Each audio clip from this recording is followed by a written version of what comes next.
તાલુકાના ઉતરાજ ગામના હનુમાન ભક્ત કિરણ મહારાજ અને હરિભક્તો મળીને શ્રાદ્ધના દિવસોમાં અમાવસ્યાના દિવસે 300 ગાયોને ગુજરાતી થાળી ખવડાવી ખૂબ સરાહનીય કામગીરી કરી હતી। ઉતરાજ ગામના હનુમાન ભક્ત કિરણ મહારાજ તેમજ મોટા હોફળિયા ગામના હરિભક્તોએ ભેગા થઈને શિનોરમાં આવેલી જૈન ધર્મની ગૌશાળામાં જ્યાં નિરાધાર ગાયોને રાખવામાં આવે છે એમાં નિરાધાર પશુધન રાખવામાં આવે છે।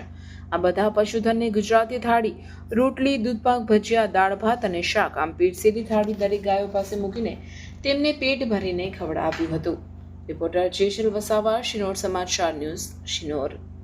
શિનોર પોંજરાપુરની અંદર અમાસના દિવસે છેલ્લું હરાજ છે એ અમે અહીંયા જમાડવા આવ્યા છે ગુજરાતી થાળી, રોટલી, દૂધ, ભજીયા, દાળ ભાત, શાક અને અમને દર સાલ દાદા આવો ને આવો, માતાજીના દાદા અમને આવો ને આવો અવસર આલે છે। છંછવા ગામથી આવ્યા છે, ફોફરિયાથી આવ્યા છે બધા સેવક, અને અહીં સેવા કરવા અમે દર સાલ આવીએ છીએ, જમાડીએ છીએ, એટલે અમને બહુ આનંદ છે। એટલે દાદાને માતાને પ્રાર્થના કરીએ છીએ કે આવો ને આવો અમને અવસર આલશો।